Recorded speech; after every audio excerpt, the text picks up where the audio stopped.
In our partnership with Anderson Japanese Gardens, John Anderson served on our board when this building was being built, and so we were gifted Huichi as our garden curator, and Huichi did a lot to offer our campus some very intentional design aspects, one of which is even when you drive onto our campus, it's really intentionally designed. So rather than pulling right into our parking lot, we shifted our entrance down a couple hundred yards, and you enter on what we consider a dry riverbed. So it's a slowly curving slope of a road or a driveway, and you go through a wooded area, and so you're already sort of wondering kind of what's behind the next bend, or what am I coming up to before you open up onto our campus.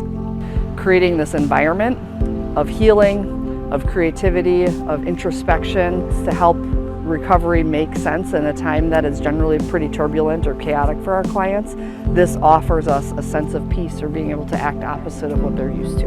There is nothing linear or straight, so everything is curved. In doing this, we allow space for curiosity, and we allow for that idea of what's coming next, what's kind of behind the corner, kind of lures you into the garden and keeps you guessing. We've made it to our middle garden, and in our middle garden we are focusing on being a little bit more mindful, a little bit more aware of what's going on around us, bringing our attention to the sounds around us and the feel of the air on our skin, and what we're noticing in the garden itself.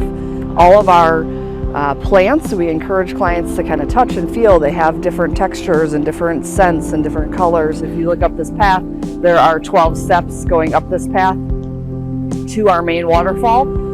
Each path and each step has a different tread length, and that symbolizes to us this idea that recovery, each one of the 12 steps might take a little bit longer to walk, might be a little bit shorter, a little bit less of a burden for you, or a time constraint on you, but as you work it, every journey is different. We've made our way to the highest point in our garden. This is our group circle, and this is a space where clients can come and find that spot of rest or peace. Some group discussions will happen here. A couple of core concepts in the Japanese garden and how we utilize them in treatment. Japanese gardens are considered transparent, meaning you can see through them. And so even though we are up here in a little bit of a protective cove, and it's quiet and it's elevated, we can also see through the garden to see other aspects as it shines through. We can still see the building as that shines through from where we're at, but it also gives us this sense of safety because we're in kind of a cove. All right, we worked our way back out from the inner garden, and we're working our way across our bridge.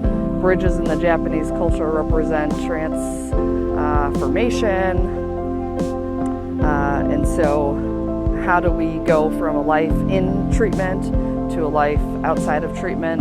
It kind of talks about this bridging from one side of life to the other. And in a lot of cultures, bell ringing is celebratory, so it is a way that we celebrate a success or a life change. And so for us and our clients, we do the same thing. Client groups will come out and participate in a reading. They will also ring the bell 12 times, signifying the 12 steps. And so it's a celebration for that client as they move through their journey, but also for the group. It also serves as a notification to our entire campus.